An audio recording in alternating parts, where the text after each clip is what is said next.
Hi everyone. This is Vivek Kulkarni with USMLE RX, and now we're going to move on to cardiovascular pathology. We'll start with a discussion of some common congenital heart diseases that can affect newborns.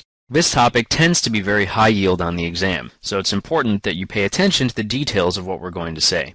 When it comes to congenital heart disease, there are basically two important categories to keep in mind: early cyanotic lesions and late cyanotic lesions. The first group is called early because babies born with these diseases will immediately show signs of cardiovascular distress, including cyanosis, once they're born. The first two of the 5 T's in this list, tetralogy of Fallot and transposition of the great vessels, will be talked about in a few minutes. The other 3 are truncus arteriosus, where there is one vessel instead of a normally separate pulmonary trunk and aorta; tricuspid atresia, where an absence of the tricuspid valve is associated with a hypoplastic right ventricle; and total anomalous pulmonary venous return, where the pulmonary veins carry blood back into the right heart instead of into the left heart. Any of these 5 lesions will lead to cyanosis that is recognized immediately after birth. On the other hand, the second group of congenital heart lesions is marked by late cyanosis, meaning that these patients don't develop signs of cardiovascular distress until later in life, often in childhood or adolescence, but sometimes even in adulthood. These include ventricular septal defects, or VSDs, as well as atrial septal defects, or ASDs, both of which are abnormal connections between 2 heart chambers. The final type is persistent ductus arteriosus, or PDA, where the fetal connection between the pulmonary trunk and the aorta remains open after birth. It's important to remember that PDAs can be easily closed with indomethacin, because prostaglandins are involved in keeping them open, and NSAIDs like indomethacin interfere with prostaglandins. The reason that late cyanosis lesions actually do end up causing cyanosis is something called Eisenmenger's syndrome. What happens in this case is that there is a shunt somewhere in the heart that allows blood to flow from left to right. Over time, this causes progressive hypertrophy of the pulmonary vasculature, which in turn causes pulmonary hypertension and resultant right ventricular hypertrophy. Eventually, the pressure in the right side of the heart becomes larger than the pressure in the left side, to the point where the blood flow through the shunt actually reverses, causing cardiovascular distress and cyanosis. Depending on when this reversal happens, the patient might present with frank cyanosis when the skin turns blue, or subtler symptoms such as nail clubbing or polycythemia as a compensatory mechanism. Tetralogy of Fallot is one of the most common early cyanotic congenital heart lesions, and it will be very high yield on your exam.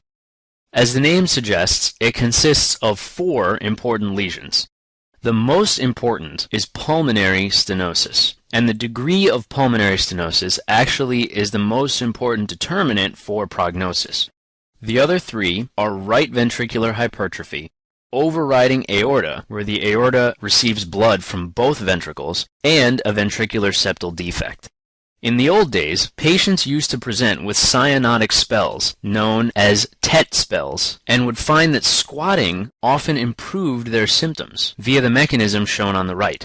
However, these days, most of these lesions of tetralogy of Fallot are discovered early in life or even before birth, and extensive cardiac surgery is required to optimize patient outcomes. The other important early cyanotic congenital heart lesion is transposition of the great vessels. As the name implies, this happens when the aorta and the pulmonary artery are transposed, meaning that the aorta comes off of the right ventricle and the pulmonary artery comes off of the left ventricle. This basically creates 2 separate circulations, one for the systemic blood and one for the pulmonary blood. As you might imagine, this lesion is fatal unless there is some shunt that allows for significant mixing of the 2 circulations, namely a VSD, a PDA, or a patent foramen ovale. As with tetralogy of Fallot, transpositions of the great vessels must be corrected surgically in order for the patient to survive. Moving past the cyanotic lesions, we now come to coarctation of the aorta. Although coarctation is somewhat of a funny word, it's best to think of it as simply just narrowing. Something causes the aorta to narrow, and everything distal to that point of narrowing receives poor blood supply that leads to symptoms. For example, in the infantile type, the stenosis is proximal to where the ductus arteriosus inserts, and in the adult type, the stenosis is distal to that point. In either case, however, blood flow to the lower extremities is reduced. Thus, both types lead to weakened lower extremity pulses. All infants should be checked for pulses in upper and lower extremities to ensure that coarctation is not an issue.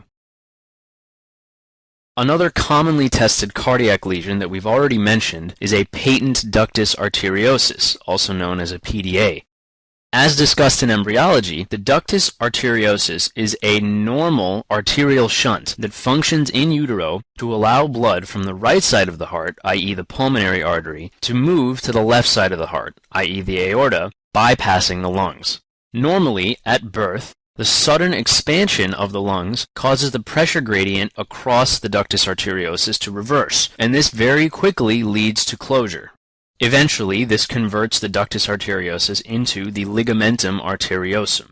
However, if the ductus remains open, blood flows continuously from the aorta into the pulmonary trunk, leading to the machine-like murmur that's often heard.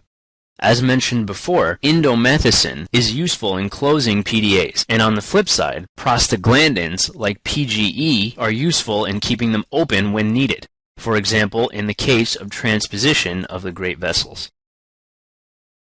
Finally, we'll end our discussion of congenital cardiac defects with a brief mention of these important associations. You should take the time to memorize these on your own because they tend to be very high-yield associations. In particular, Down syndrome and congenital rubella syndrome are associated with a wide variety of heart defects, whereas Turner syndrome and Marfan syndrome are primarily associated with one lesion each. Mark this fact as something to come back to and memorize. Now let's move on to some much more common cardiovascular pathology. When it comes to the United States, heart disease is the #1 killer, so when it comes to your exam, all of this information is going to be very high yield. Let's first start with hypertension, or high blood pressure. Formally, this is defined as blood pressure greater than 140/90. Although there are many risk factors for hypertension, important ones being increased age, obesity, diabetes, and smoking, there really isn't any clear indication what causes hypertension or how to avoid it. 90% of hypertension is essential hypertension, meaning really that we don't know what causes it, whereas only 10% is secondary to kidney disease. Once a patient develops hypertension, it carries with it increased risk for a number of cardiovascular diseases and other diseases listed here. Although hypertension itself is rarely deadly except in the case of malignant hypertension, this is a common condition. Hypertension can greatly elevate a person's risk for serious complications later in life. Next, we'll discuss hyperlipidemia, specifically the clinical signs that may arise from it. In reality, nowadays, most patients are screened with a serum lipid panel, and hyperlipidemia is picked up long before any of these clinical symptoms develop. However, these are important to know on your exam. Atheromas are plaques that develop inside blood vessels. Xanthomas are lipid-based plaques that develop in the skin. They can also develop in tendons when they're called tendinous xanthomas. They appear as yellowish raised plaques. In this case, on the eyelids, they are called xanthelasma. Finally, if lipids are deposited in the cornea, they can make an arc shape around the cornea, known as a corneal arcus. Next, let's move on to discuss two important topics, arteriosclerosis and atherosclerosis. In general, sclerosis refers to hardening and scarring, so arteriosclerosis refers to hardening of arteries. There are three main types that you'll hear about. The first is uncommon, but you might hear about it on your exam.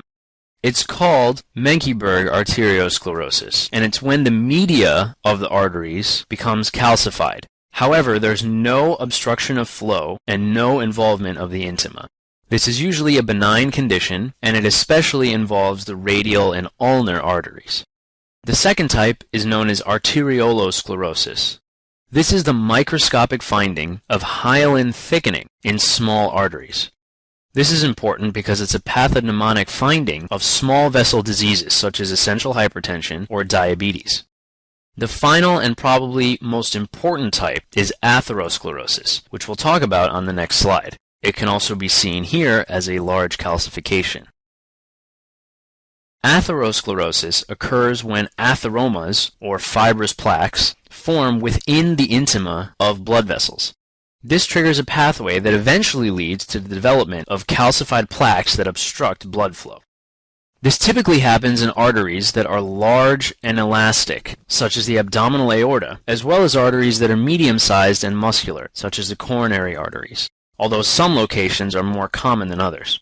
You might notice that the risk factors for atherosclerosis here include hypertension and hyperlipidemia, which we've talked about before, and other risk factors are also involved that we've seen before, such as smoking and diabetes.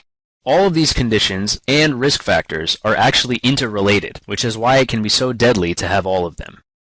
The full progression of atherosclerosis is quite complex, but you should know that it involves endothelial cell dysfunction, macrophage involvement, LDL accumulation, and the development of fatty streaks that eventually become complex atheromas. Atherosclerosis can have many complications, and they can manifest in several ways depending on which arteries are involved. But you should generally think about ischemia and infarction due to decreased blood flow, as well as aneurysms, thrombosis, and emboli.